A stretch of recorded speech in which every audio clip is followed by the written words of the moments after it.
that just joined us, I'm Kate McKenzie, and today each of the panelists who are joining me are ATBX alumni. So you might be wondering, what is ATBX? And I'm excited to share with you that ATBX is a free 2-month immersive accelerator program to help entrepreneurs grow their business.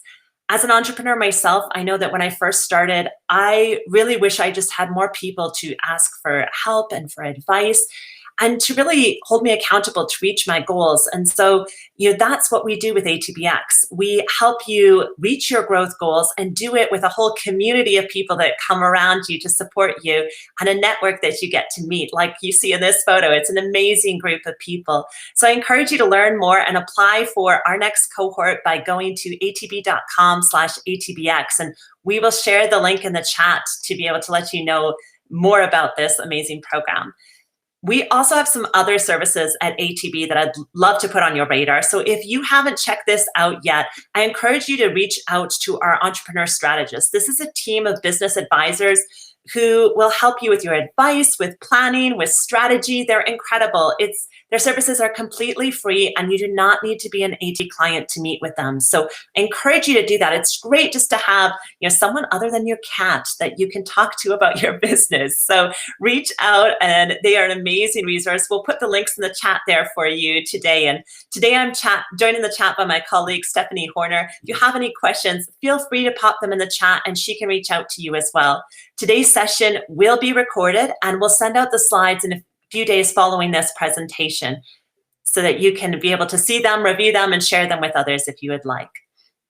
All right, so today we are talking about finding talent, and I'm excited to be joined today by two guests, Charles Wong and Kathy Lesko.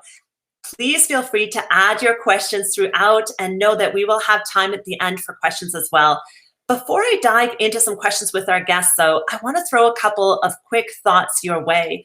I think the first thought that I want to share is that I'm hearing from a lot of businesses that are saying, it is really hard to find people right now. And, I was just chatting with a business owner the other day who told me that the job posting he usually puts out, he usually gets, 200 applicants, and he only got 2 applicants. And saying, well, why is this happening? And so I want to put some questions in here that will hopefully help guide us around thinking through this process of finding talent, but also it'll help us to kind of understand what's going on right now and how we can navigate through this piece. So I want you to know, first of all, that you are not alone in the struggle to find talent, if that's what's happening for you. So a study by the National Federation of Independent Business has found that 87% of HR professionals reported that they had few or no qualified applicants for the positions they were trying to fill. So if you're struggling to fill it, know that you are not alone, but also know that we're going to help give you some tips and tricks to get a little bit further along here. I also want to share this because I thought it was really interesting. And this is from LinkedIn's research team. They said, a lot of the folks aren't necessarily just looking on job boards. We're not going to necessarily find our talent where we may have traditionally found them. You have to go where they are. So one of the things that's coming out of LinkedIn research is they're saying 70% of the global workforce is made up of passive talent, people who aren't actively job searching. And the remaining 30% are active job seekers. But this means that a lot of the folks that might be our next hire actually are already at a job. And so we're trying to attract them while they already have a job, which is a different sort of kettle of fish to be in, and a different obstacle that we need to overcome during this time in terms of seeking out talent. Okay, so I promised you some guiding questions. So let's talk about this. These are some of the questions I use as a business owner to kind of help me think about what I'm doing to be able to create a space where I'm going to be able to attract more talent. So my first question I want you to think about is, how are you establishing a talent pipeline? So where are you showing up in your community so that you're meeting those who would be a good fit for your community? For myself, I know that a big part of where I can show up is being able to volunteer in key spaces where I can find the talent that will be able to help me fill some of those positions. So for myself, I run a production company and I specialize in documentary film. That means I often need to crew up in a hurry. So I'm trying to find young, talented individuals that can join me. And one of the things I did is I just joined a board. So I'm now sitting on the board of Start and Screen, which is not for profit. And what I love about this board is that they're really supporting young filmmakers, and especially young filmmakers that are, representing some of those that are underrepresented in our film industry. People that are people of color, people that are Black filmmakers, Indigenous filmmakers. And so by volunteering my time with this board, it's a great way for me to be able to connect with a more diverse group of people, to also mentor some young filmmakers and to really build out my knowledge of that ecosystem. The next question I think about is, how are you engaging with your full network and helping you to find your talents? So do you share your talent needs beyond your website, beyond your job posting?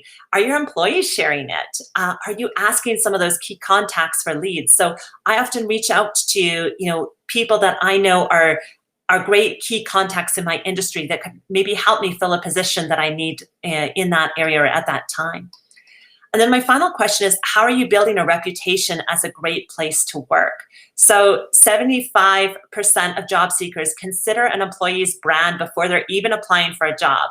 This is something I found again from our LinkedIn research piece. And I think that's key, is how do we make sure that the reputation that we have as a company precedes us in a positive way? So are we replying courteously to those online reviews, both bad ones and good ones, to establish a positive reputation? Are we collecting feedback from our team to know what they enjoy about working with us? And are we providing professional development so that those that are already working with us can grow into those roles that we're seeking out? So these are some key pieces that I keep in mind. And I just want to invite you in the chat, if one of those pieces kind of stands out to you, that you're thinking, hey, this is a question I want to consider a little bit more, I invite you to put in the chat and just say, hey, yeah, Kate, I'd love if we could talk a little bit more about establishing that pipeline or engaging our full network or even building that reputation piece. So I encourage you to just reach out and let us know if one of those is something you'd like us to talk a little bit more. All right, so let's bring in our first panelist. I am excited to have Charles Wong joining us. And Charles, I invite you to turn on your camera for me as I introduce you. Charles Wong is the founder and president of Care Pros, which is a leading disability children's service agency of over 150 team members. Care Pros has become a leader in respite services in the Edmonton region, and their mission is to guide children and youth to achieve personal success by nurturing their physical, social, cultural, and emotional well-being. Welcome, Charles. Hi, Kate. Thanks for having me. I am so excited to see you here. I always love seeing our ATBXers, and especially yourself. I mean, I'd love for you to share with us a little bit more about yourself and about your company.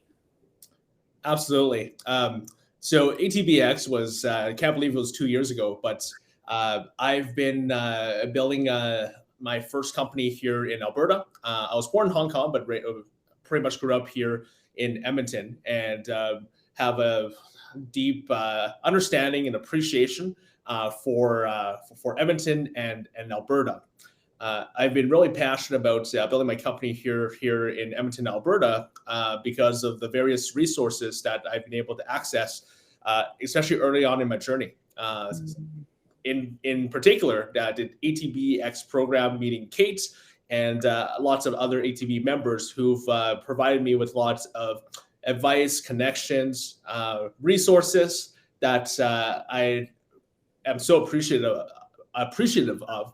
And I still recall in my ATBX journey, at the time, we were not at close to 200 employees, but closer to 100. Lots of frontline staff, administration team, and Kate and her colleagues were really instrumental in helping us build our people and culture strategy and developing our core values. So that was a really fond memory and something that has made a major impact to my company ever since. I'm so glad to hear that, Charles, because I mean, it was absolutely a pleasure working with your company. But now to see that you've got those core values right behind you, it's, really speaks to, your efforts as a founder to build that team and to create a really great space for people to work at. And, I think you've been growing fast. Like I saw recently that the Globe and Mail identified your business as one of Canada's top growing companies in 2021. And so I'd love to hear from you, Charles, as you've been growing, like what have been some of the challenges that you have faced in terms of trying to find talent? Finding talent is the thing that's been keeping me up at night. We are a service-based organization. We provide very niche 24/7 complex care to children and youth with a whole range of not only disabilities, but coming from a place of trauma.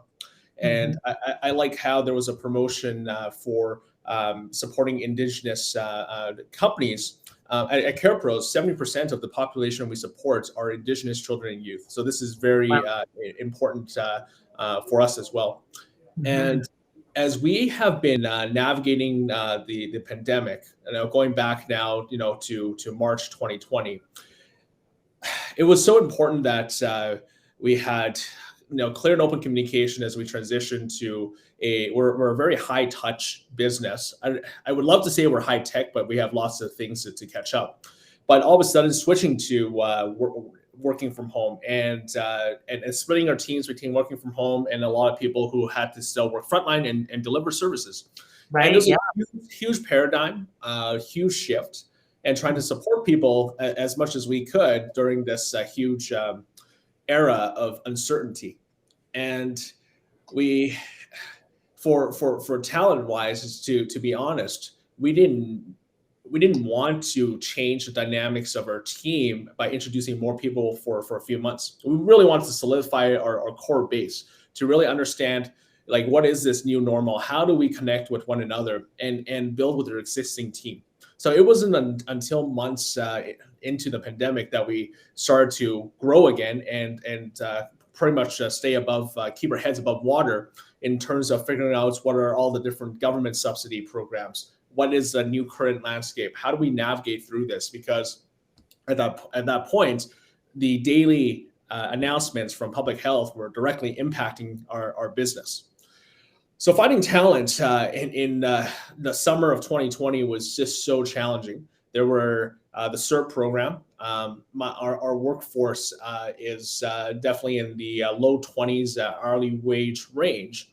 And for a lot of people, it was not worth it to re-enter the workforce. So the talent that we're looking for, unfortunately, had exited the workforce. So that was number one. Number two, the schools that we were working with, a lot of them have suspended their child and youth care worker programs or social work programs. And the practicum programs were suspended, but also the talent pool that we were depending on to enter into our organization, that was also disrupted. Yeah. And that was a very, very challenging time for us. Well, it's huge, right? Because I mean, here you've done your homework to kind of build up that talent pipeline that I was talking about, right? And then that was disappearing. And I think maybe too, it's helpful to think about, like, tell us a little bit more about the demographic that you were working with, because I think you also had some challenges on that side too, right? In terms of how the pandemic hit your workforce in particular. The pandemic hit our workforce on multiple fronts. For sure, we have the public health crisis that we're facing, and our staff being in direct contact with larger volume of people because they were essential workers. The second part of the challenge, which was brought to life by Black Lives Matter, and really recognizing that more than a majority of our workforce is composed of BIPOC representation, and many of them are women of color. And for us as an organization, we were trying to figure out, yes, our workforce and the demographics that are being represented were impacted significantly more than other demographics. And as an organization that champions equity, diversity, and inclusion, we were working hard to figure out ways, how can we bring down barriers so that our current team members could stay employed. And that was one of the first major challenges that we needed to solve last summer. Well, and it's huge, right? I mean, and I want to hear a little bit more about that. Like, tell me about what did it look like? What were some of the things you tried to do in order to find that talent during such a challenging time? Like, walk me through that journey of what did you try first? What did you try second? What were some of the things that worked or didn't work? Yes. So we realized very quickly that there was this widespread fear and uncertainty of COVID, thinking back to April, May, June of 2020. So monetary compensation wasn't too enticing because people were just fearful of bringing back the virus and making a negative impact on their families. So one of the first things we did was really streamline our operations. How do we limit contacts between people? So we started to set up cohorts within frontline staff and the clients that they serve, and really limit that to specific cohorts, so that it would be much easier for us to set up our own internal contact tracing processes. The second piece was a lot of our staff work in our facilities. And so we started to brainstorm how can we make alleviate any type of burden. So we started to include groceries in the home so that staff can have their meals there, or introduce additional meals into the home. Awesome. We also started to brainstorm, are there childcare opportunities that we could provide by leveraging our own resources to make the work more accessible for our team. We started to think about, should we carry feminine hygiene products in our facilities, and a lot of those different questions to tackle those areas of equity. Especially, we have a large women BIPOC population. So looking at a lot of the more non-traditional levers, and I think we found some success there. It probably decreased the proportion of people who decide to exit the workforce or encourage people to return sooner. Because at the end of the day, childcare costs was the biggest driver, especially when the CERT program was going into September of 2020. So it was trying to pull every lever we could. I think we were most exposed during July, August, and September from not having enough team members and care professionals in order to fulfill our demand. So, I mean, I think it's amazing that you took those efforts to kind of create a safer environment, but also a more inclusive environment for your team. And that's huge in terms of retaining the talent. But then in terms of finding new talent, right? What kinds of things did you do there? Like, how are you posting? How are you trying to go out and meet people? What were some of the things you tried there to just attract in new people? We took advantage of every single possibility that was available, from exploring the temporary foreign worker program and going down the path of talking to different employment lawyers and realizing that it was still virtually impossible for them to enter our country at that point. So we had to scratch that. We invested thousands of dollars into LinkedIn, Indeed, sponsored a ton of jobs. We participated in as many online job postings or job fairs as we could. We reached out to schools to see what was what type of activity they had. They still had students who were looking for work, despite a lot of the programs being either paused or suspended or deferred. We reached out to our workforce and was fairly aggressive and also direct with asking them for referrals of people that might be interested to return to the workforce earlier, and trying to see if there were different incentives that we could come up with to entice them. We started to look at accessing all the different critical worker benefits and making sure that because there was so much onus put on the employer, that we want to make sure we do all those pieces right by our people, and making sure they can access those dollars that were being broadcasted by the government.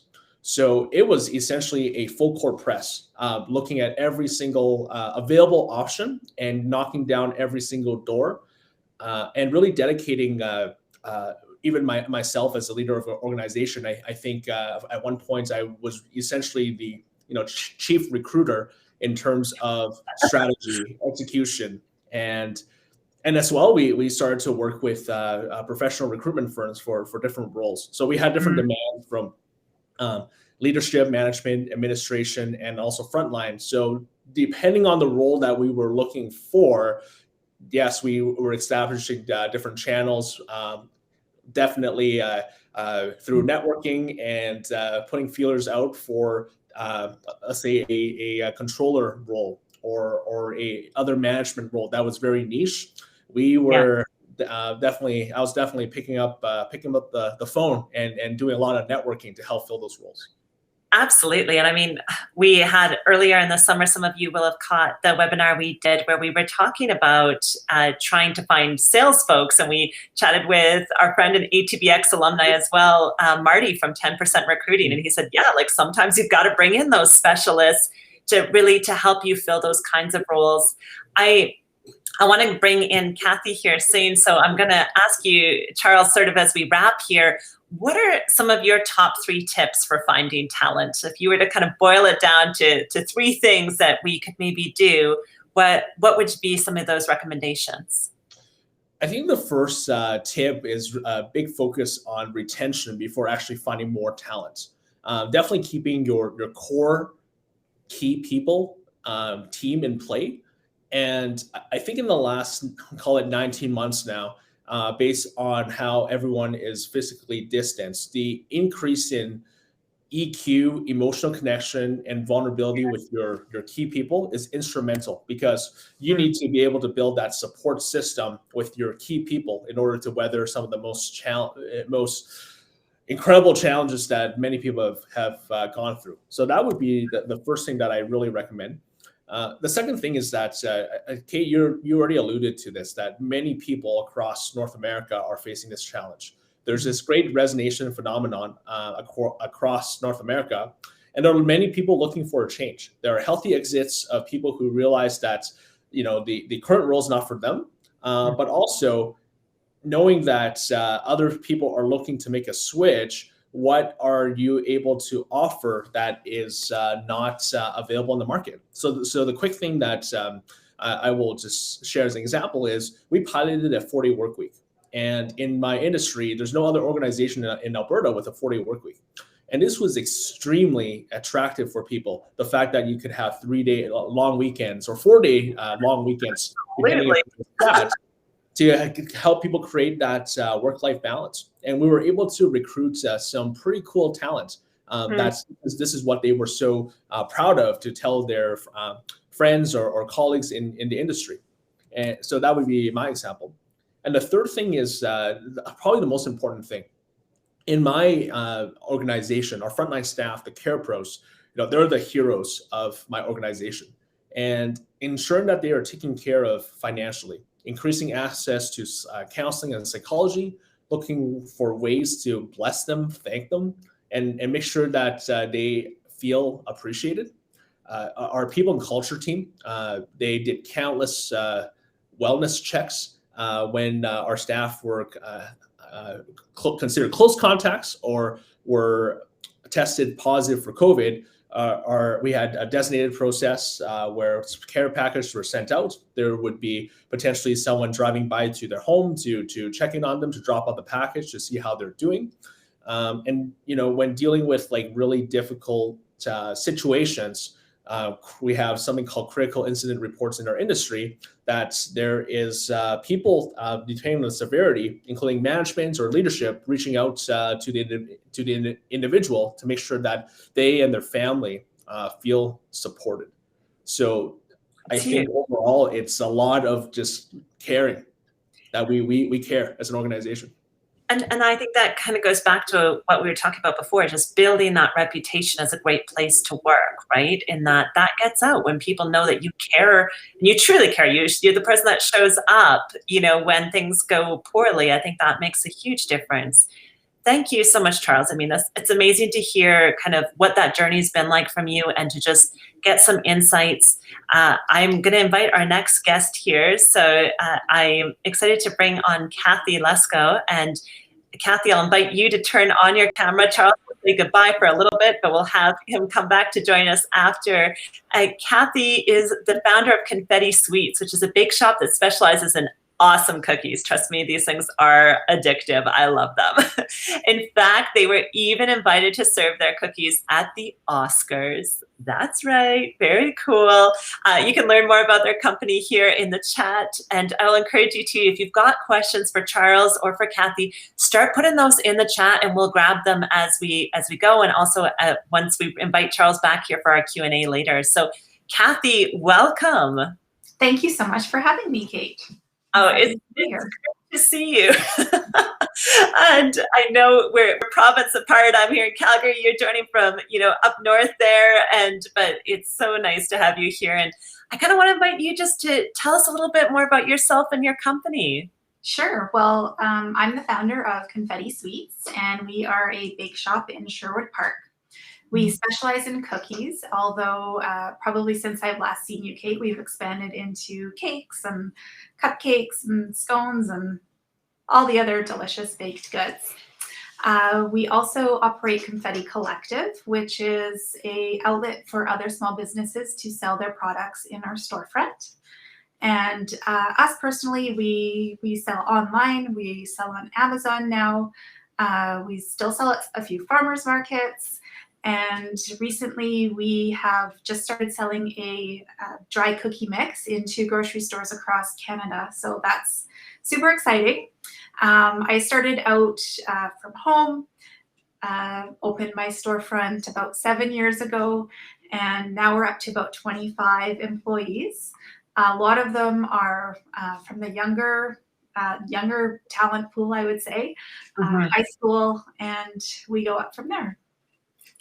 Which is, I'm really appreciating you being here because I feel like you and Charles are both dealing with some sort of different demographics. I think that's great for folks listening in. And I know that some people in our chat are already saying they need to come to Sherwood Park. They're already getting hungry. This is just, you're going to get hungrier the more we chat with Kathy, trust me. And yeah, I tried some of those cupcakes recently. I sent them actually as well as a gift. And that was amazing. They full marks for awesomeness on the cupcakes. They are as good as the cookies. But yeah, no, thanks for sharing a little bit about that, because I think it's cool to see too, like where you've come from as well, Kathy, like coming from starting this in your home to now having 25 employees. I think a little bit different than our traditional bakery too, in that you've got a lot of those folks that are in the sales and the operations roles as well. And so I'd love to hear from you a little bit of some of, a time where you've had a challenge in terms of finding talent and a little bit about how you solved it. Oh, well, and it's funny because I remember when I started out hiring teenagers from the neighborhood and having them scoop cookie dough around my kitchen island. And my strategy back then when I needed staff was, hey, it's bring a friend to work day tomorrow. And that's how we grew. Awesome. More recently, though, I guess one of my main challenges is when I'm hiring for a role that I don't personally know much about. So, for example, a few years ago, we were hiring for a sales manager. And I honestly, I don't know what sales people do all day. To me, it looks like they just socialize and have a bit of fun.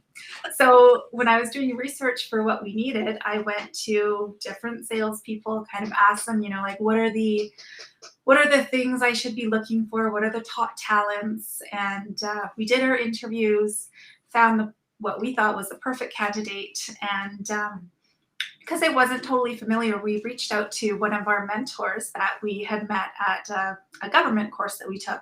And I said, hey, would you mind just calling this girl, spending 5-10 minutes, just tell me, is this the right fit for us?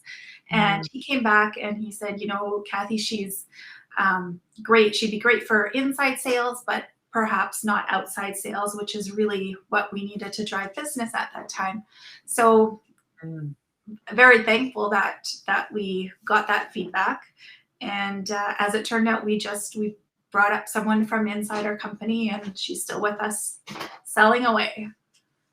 I love that, because I think that actually takes a lot of courage to reach out to your network and say, hey, I'm not actually super familiar about this role, but this is your jam. Can you come and help provide some insight? And I think, wow, like what a great idea. I kind of wish I had done that with my own company in some of the roles where I was less familiar, because I think it would have saved me a lot of headache in the long run. And so I think it's hugely courageous. But then I also love that resulted in you being able to build up some talent internally, right? And being able to grow your talent and get someone kind of moving more along in that way. So I guess I'm kind of interested in hearing a bit more about that, Kathy, is, what are some of the strategies that you've put in place to help ensure that you get that great talent, but also that you could develop that kind of talent? I guess starting from the beginning, when we interview, we always focus on our core values. So, for example, accountability, efficiency, sense of humor. So efficiency will say, tell us about a time when you developed a more efficient process for something. Sense of humor, it's my favorite. I'll either ask the interviewee to tell a joke or see how they respond to my many silly jokes that I like to tell in interviews. And because if they don't have that sense of humor, they're not going to fit in with our company and our culture. So that's really super important. And then what we do is we bring them in for a paid training shift. So it gives them a sense to see what the job is actually going to be about. It's not like a romantic job working in a bakery, like a lot of people think. It's actually very loud and repetitive and strenuous. It's not like a Hallmark movie? What? No, it's totally not. And then it also gives us a great chance to see how they're going to fit in. And, are they fast? Are they efficient? Yeah. Those types of things. Yeah. I think that's such a great way that you're kind of looking at that. And I guess I want to dive in a little bit further in terms of, so like when you were looking at that one gal that you thought, hey, maybe she could fit into this sales role.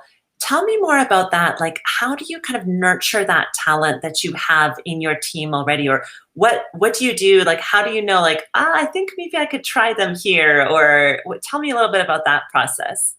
Yeah. So for example, with that lady, she had started out with us delivering our cookie mixes to Save On food stores. And we noticed she was doing a really great job. She had built relationships with all of the store managers and with the people that worked there. So when we were thinking about a sales manager and we decided maybe we shouldn't bring one in from outside, she was kind of a natural fit for the job. And it just took a little bit of finessing, I guess, to figure out exactly what her role would be. But that worked out really well for us. Likewise, our social media manager, she started out as just like a part-time baker. She was doing some night classes in social media, and she's been doing it for 7 years, and it's been like fantastic. So when you find these people that are so passionate about your business, it's kind of like, how can I keep these people forever is my goal. Absolutely, right? I think I love that you're kind of identifying, hey, you're taking some of this in your classes. Do you want to try this out? Like, I think that's really invitational. I love that that's your approach, Kathy. I'm seeing that, others in our chat are saying, what a great idea for interviewing. And, people are saying, yeah, it's really giving them a chance to like feel out that culture. And Russell, I love your question. I'm going to come back to it in the Q&A because I think it's great as well here. But I think I love that there's that idea that we can try it out, right? And that it maybe doesn't have to be an all at once thing, but we can give it a little bit of a trial first. I think that's amazing, because I think sometimes we feel under this pressure as owners to be like, I have to solve this. I had to solve it yesterday. Like, I've got to hire everyone, Yeah, and slowing it down.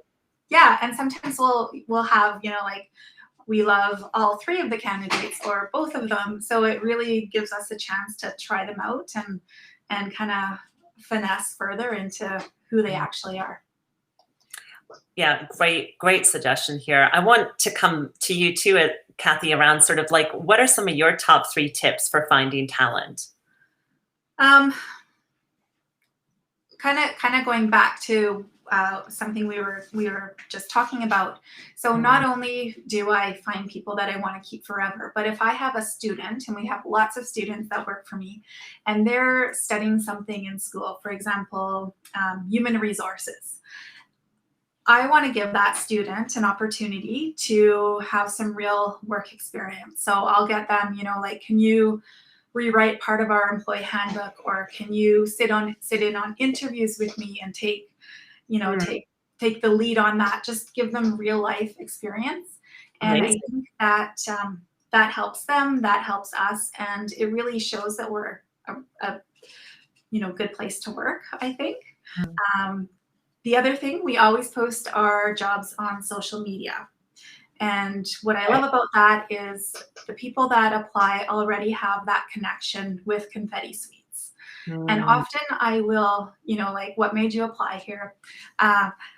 Often they say, I've seen your team on social media and it looks like a great place to work and I want to work for you. So we're kind of like, when we post pictures of our team having fun, yeah, we're posting that for interest's sake, but we're also wanting to show people, like, think of us when you're needing a job, like we're a fun bakery to work at. Absolutely, right? Yeah, they're thinking of that piece, right? I love those tips. I think that's fantastic, Kathy. And I want to invite Charles back here. We're going to grab some questions from our audience. I'm going to encourage you to put some more questions for us into the chat. Just before we go to our questions from the chat too, I want to go back here quickly just to sort of our presentation here for a moment, because I want to remind us of some of the things that just got brought up, because I think that will be really helpful. So we talked about these guiding questions right off the bat, but I also want to just share some of those tips that Charles and that Kathy had shared with us, right? And because this might give you some ideas for questions you want to ask for your company too, right? So are you establishing that pipeline? What is it, do you have questions around how you can build out that full network or building a positive reputation? I think both of these folks have done that in such an incredible way. How are you using social media? Like Kathy said, maybe asking her some more questions about that, or what are you doing to show the fun things your team does? What are your interview questions? Maybe those are some things you want to ask us a little bit more. How are you retaining the talent? Like what Charles has shared with us during such a challenging time. How are you rethinking that ideal candidate, right? What does their background look like? Does it need to look the same as it's always looked for you? And what are some of those mental health pieces that you're putting in place for your team? So I just share that because I think there's some wisdom here that we can grab from folks, and I'd love to be able to bring that forward as we're having this conversation. So I see that we've got some great questions in here, and I want to go to Russell's question here first, which is, when you are searching for talent and you receive a resume, how much weight do you place in the cover letter before reviewing the actual resume? So I'm going to dive in here first, and I'm going to flip it to Charles and then to Kathy. I love seeing the cover letter because to me, this tells me a lot about the personality of the individual. It helps me also understand how they've done their research. Do they understand the tone of what we try to do as a company? So with my documentary films, we try to look for hope and for a positive perspective. And so I want to see if they've caught that and if that is something that they've picked up on.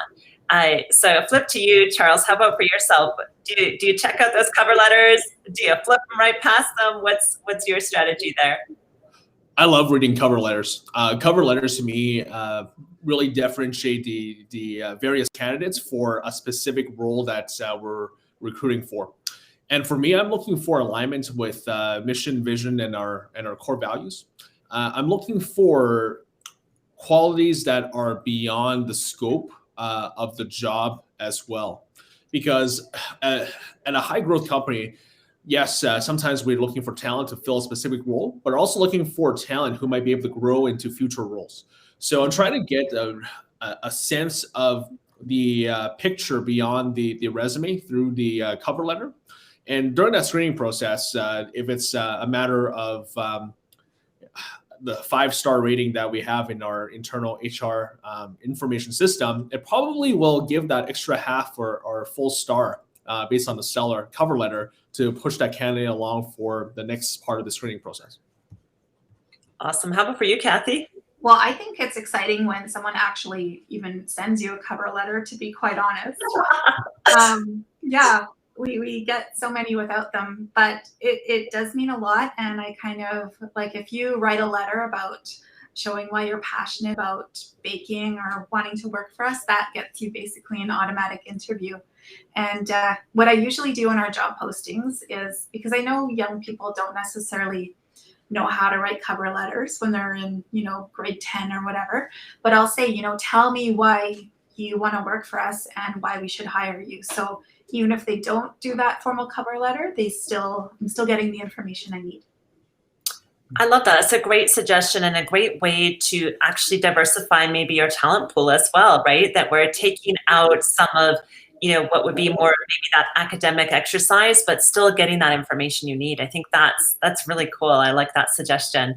We've got another question here from Margaret, and Margaret's asking, when you need someone to grow and go from bookkeeper to manager of the entire office, what are the steps to a smooth transition? And I love this question, Margaret, because it's really talking about, moving people up into positions where they have, greater degrees of responsibility, right? And, I can't say that I have that exact experience of bookkeeper to manager, but I would say where I have worked with it is when I've groomed someone to kind of be able to move from being an, a production assistant or a communication assistant role to then moving them into a coordinator role or moving them up the space. And so I think for me, I do a lot of that we do, quarterly check-ins with our team, and so we're checking to see, how are they doing on meeting their goals? Where are they wanting to grow professionally as well, right? And so that gives me a good chance to see, by the end of it's not at the end of the year that we're having this kind of performance review.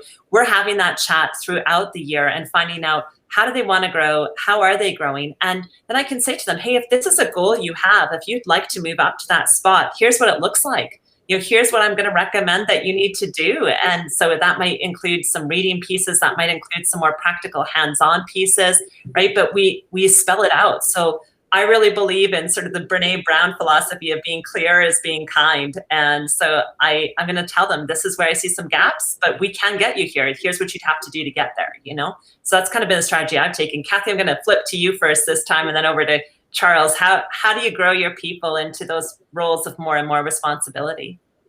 I always make them take a course. So I'll say, find a course on managing the office, or find a course on supervising, and come back with me and tell me what you've learned from that. And I think just a lot of times when I have someone that wants to move up, the first step is getting them to teach the person below them everything that they know before they're actually allowed to move up. Yes. Succession planning. So huge. And I love that, because I think sometimes we forget that step and we don't want to leave gaps in our industry afterwards, right? How about for you, Charles? What does that process look like for you? I think this process I'm thinking about it from a few different perspectives. When we were a lot smaller organization, we have to maximize the people and the resources that we had. And sometimes there were more stretched responsibilities and for people to kind of fill in roles beyond the scope of what they were originally hired for. And I think from that perspective, it's really about the competencies, ability to actually do the job, and also on the employer side, really having realistic expectations. I think the idea of growth is something that is very sexy, but at the same time, can the individual have the capabilities and the competencies to grow into that role? It could, they might have it, but also the other element of it is timing. It could take them 5 years to develop from a bookkeeper to a manager. There's so many additional competencies. You're looking at someone that is a very repetitive, task-driven role, and now when you have manager, what are they managing? Managing processes, managing people. So completely new skill sets. Kind of fast forwarding to today, where we're a little bit bigger organization. It's really about talent assessments. We have probably 7 or 8 major competencies that are being reviewed and assessed.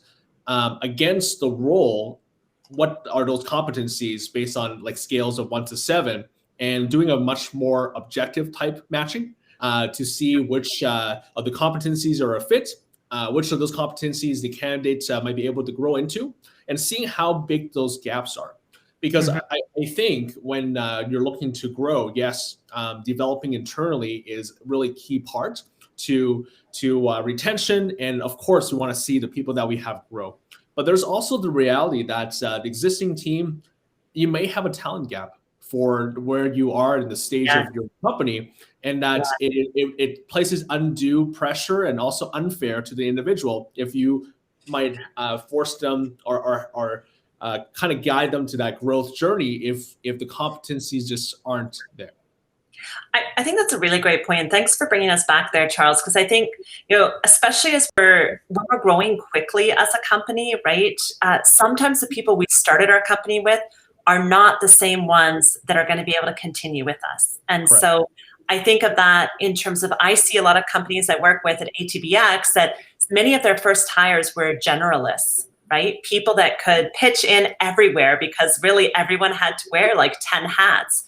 But that means that as they continue to grow, they often need to hire more specialists that can take that company to the next level. And so I think this can be some of the tug of war we face as founders or as owners of our businesses, is to know when can we grow our talent internally, but when do we also have to make that tough call to say, you know what, I need to bring in someone that's more specialized, and or I may even need to let someone go who's no longer a fit for this company, or I may need to find a way to transition them into a different role because, like you're saying, those competencies may not be there, right? I think those are really tough questions to have. And I mean, this is what many of the questions that I work with our ATBXers on, is having these kinds of conversations. How do we set ourselves up? How do we build out systems that allow us to be able to meet some of those needs, right? We've got another question coming in here from Joey, and this straight to you, Kathy. So he's saying, Kathy, how do you attract students to your business? And do you find that retention of students can be difficult based on the school calendar? Yeah, I find students are my strategy is finding one that's good, and basically going back to that beginning strategy. Do you have anybody that you think is a good fit? I don't really have to go into high schools. We usually have people coming to us, although we have done some job fairs at NATE and that type of thing. And sorry, what was the second part? Does the school calendar impact your retention of those students? Yeah, it does. And what we've done for the past few years is when we were so involved with farmers markets, we needed those students for summers. So our business was very cyclical with the school year, which helped. As we're growing and we're not doing as many farmers markets, we're finding that we do usually have to hire someone in September to take over those students. But yeah, it's a tough one, but Absolutely. It's so awesome to work with. So. And you know what, I think there are some great programs that are out there too that can support folks that are working predominantly with students. So absolutely, checking out some of those student programs, in your city, but also, even nationally based programs, because there can be huge amounts of support for you as an employer in terms of working with a student population. Yeah, and we will normally, take on a couple students with the Canada Summer Jobs Grant. Something like that, where it's skin off our back. Totally. We've got another question here from Brenda. And Brenda is asking, if a possible candidate calls to see you receive their application or to ask questions about the position, is that welcome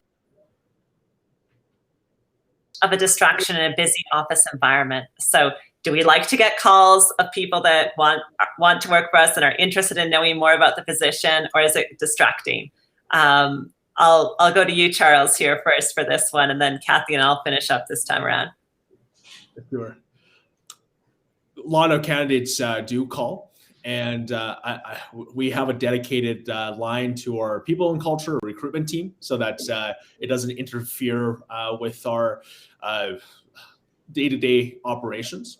I think for us, based on our core values and our mission and vision, we want to engage with all candidates, regardless if they are going to be successful or not, because we're in an industry that is about caring and supporting vulnerable individuals. And how we represent ourselves on these phone calls is just as important for our brand and what we stand for than if we were to make an offer to a candidate. So our comms team internally, we train our teams on different approaches and even scripts to talk to individuals who are candidates that may not be successful or even just calling for follow-up. I think that's great. And I mean, it's consistent with a lot of the research that's out there that's showing that, when we actually respond to those candidates and let them know, even if they've had an unsuccessful interview, but if we are willing to provide feedback, the chance of them applying for a future job increases exponentially because we take the time to provide that feedback. So I think, it's so key and absolutely matches with your values of caring, right? And listening there, Charles. So I think that's amazing. Kathy, how about for you? First of all, Charles, your HR is so organized. I'm feeling bad, like we just wing it in our shop half the time. But I used to wing it too, so don't feel so bad. Okay, good.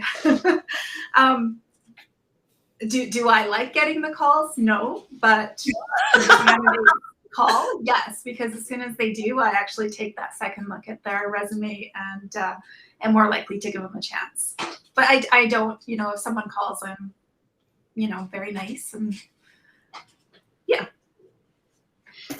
I think to me, a lot of it is timing too, right? Like, is someone calling during the busiest time of your day? Like, knowing when a business is in its busy season and when it might be in a slower season is great. Or doing things that show that you're providing value to that organization, right? So I love when I have someone that's a potential candidate that reaches out and they're supporting the film that we're working on right now. They're sharing it with their audiences. And so that the first time I see their name is actually them doing something that brings value to our organization, right? And in my case, that's about sharing the stories that we believe in so passionately. And then when I see them asking, hey, I'd love to know more about this job posting, and I feel like they're already a part of our community because they've already demonstrated that they believe and support the work we're doing. And so I have absolutely all the time in the world for someone that's part of our community and wants to support what we're doing, right? And so I think that I'd say it's kind of thinking about it as to how can you bring value in that situation and how can you show your support if this is a place that you truly want to be at, right? And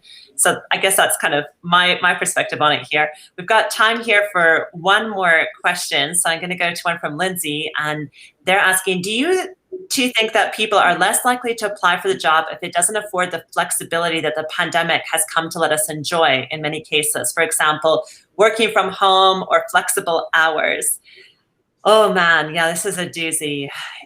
I feel like I've come up against this, absolutely, of people that they want a lot of flexibility, and in some cases you can offer that. And, I work across several time zones for a lot of the work that I do. And, in some cases that's great. And in some cases it's a giant pain in the butt. So, I think it can be a huge challenge as a manager to kind of try to offer that flexibility. But I also see where there can be benefits of it. Sometimes it's really great that everyone else gets their work done before I'm even awake. I love that. And that can be really awesome. So I feel like there's trade-offs a bit. How about for you, Kathy? We work in more of a hands-on environment, so the option to work from home is very limited in our business. But I will say, I expect my employees to have flexibility. So if we're busy, we call them and hopefully they can come in. But I also give that same flexibility to my staff. So if they need time off for whatever reason, especially students, school always comes first, then it's a two-way street for that. That's a great point. If we want flexibility, we have to also be willing to give it. I love that. How about for you, Charles? So there are two main segments of our workforce. We have our frontline who provide direct care, and there's no flexibility there because we provide 24/7 complex care. But for our admin team, we do offer as much flexibility that is possible. We're very much about being results oriented and deliverables oriented, and making the various accommodations for our team who might have to deal with challenges in childcare, or maybe balancing another job or other family commitments. And sometimes the 40 work week works for some people, but sometimes it doesn't. So we give them the flexibility to maybe switch back to a 5-day work week.